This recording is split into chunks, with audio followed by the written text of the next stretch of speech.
Hi, everybody. Appreciate you being with me this week as we've talked about changing our mind about different things, and we're going to actually continue that next week. Got some more things that I think will be helpful for you.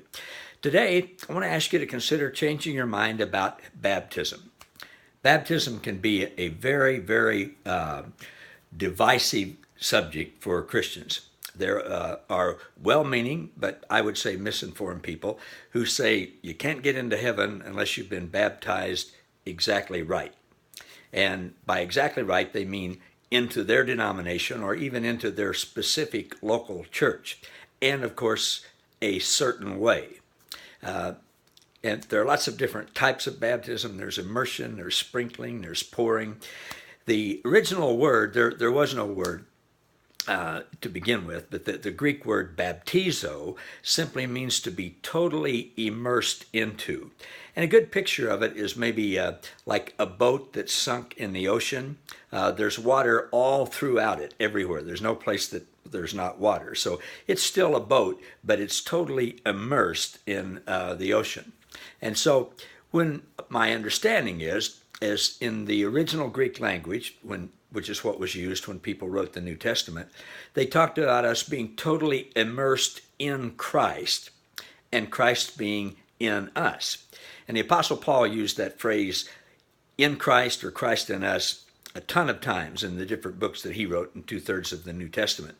And my understanding of that is that when Jesus died, God supernaturally included all of us, and we all died with him. We were buried with him. We were immersed with him. And then when God the Father raised Jesus from the dead, he raised all of us in Christ. This is all from Ephesians chapter 1 and 2 and Colossians chapter 1.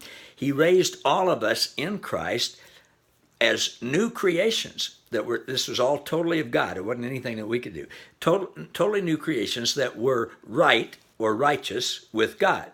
Jesus took our sin, gave us his righteousness, included us all, and we were literally all immersed in him.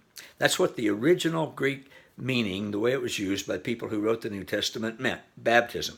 Okay, now we have since taken that, we've made an English word out of it, we transliterated baptizo into baptism, and we have mankind has come up with these absolute hard-line doctrinal things that say, if you're not baptized into our denomination, well, of course you're going to hell. Now, if you no longer believe in hell, the way we were taught in our grandmother's church, then you can see it's pretty easy to realize, well, this thing about baptism probably isn't right either. And I don't believe it is. Now, people say, well, Pastor Paul, don't you teach baptism? Yes, I teach baptism. I teach that baptism is an outward manifestation of something we can do that shows what's already happened internally in us. It's a good thing to do. You certainly don't have to do it to be saved. You don't have to do it to be right with God. You don't have to do it to keep from going to hell. But it's a nice thing to do as a public declaration of you believing what Jesus has already done for you.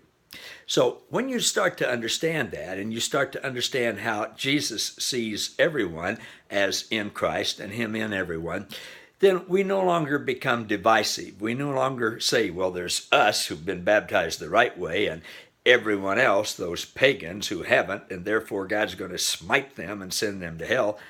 We don't see that anymore. And therefore there's no more judging, at least about that particular thing. And there's mutual encouragement and seeing everybody as in Christ. There's nothing wrong with rituals. There's nothing wrong with traditions, as long as we don't say you have to do this in order to get God's approval, because that's just not true.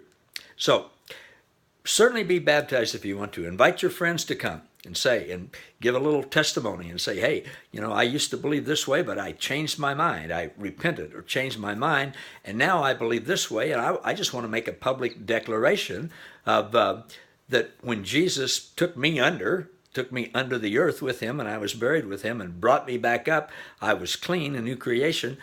I want to give a little example of that. The best way we know how to do it is to be immersed in water. Fine.